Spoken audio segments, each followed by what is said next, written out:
Yeah, I say most people are more concerned on how to make new friends, how to meet new people, how to get new people, just how to make new friends. But the thing is not how to make new friends. It isn't how to make new friends. It is you as an individual investing in yourself, making impact, having values, working on your values, having values. It is those things that attract people. And if you have value, it isn't just going to attract friends, it is going to attract like minded people. Positive people are going to come around you. But what I see you people do is you just want to make friends by all means, talk to everybody, mingle with everyone, play with everyone. I personally have got no problem with that, but watch out. Along the line, I hear some of you say, I'm going to change him. He's a bad guy, he's a bad woman, he's a bad lady, bad girl. At some point, I'm going to change him. I'm going to change her.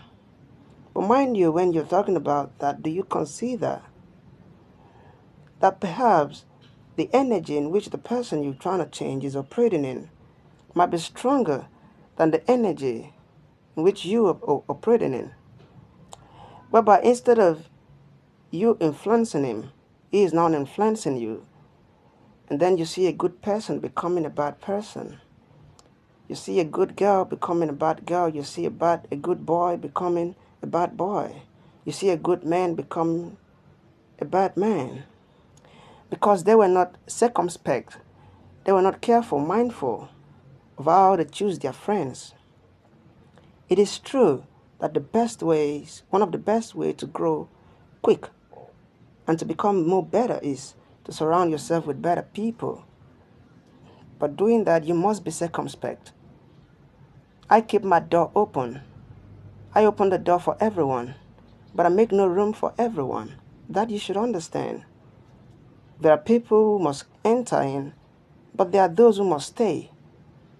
Because along the line, at the end of the day, you find out that those people who stay don't only leave you with themselves, they leave part of themselves with you, because you begin to see yourself at some point acting the way they used to act. So when you open the door, when you make rooms for new friends, for new people, always have it at the back of your mind that not all should stay, not all must stay. Okay? Because at some point, their energy might be stronger than yours, and instead of you influencing them, they end up influencing you. And a good person becomes a bad person. Choose your friends wisely. Choose your friends wisely. Choose your friends wisely. Know who is staying, know who must leave. And even when you know who must leave, you must be innocuous with the action or with the steps of putting them away.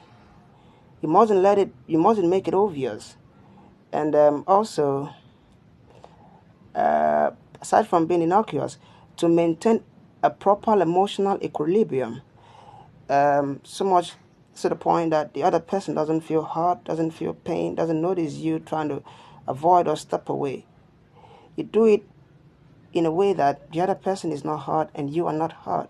And you are doing it not because you're selfish, but because you're trying to protect yourself and you're trying to protect the other person. You were not meant to change everyone, because everyone doesn't operate in the same energy. Some point your energy might be higher than mine might be higher than you, and the other person's energy might be lower than the other. So it takes the other person's energy, who is higher than the other, to change this particular person, though I don't believe that anyone can change anyone. I believe change is a personal thing. But if you must contribute your energy, the energy in which you're operating in must be higher than the person in which you want to change is operating in. Else, you're turning into a piece of shit. I'm telling you.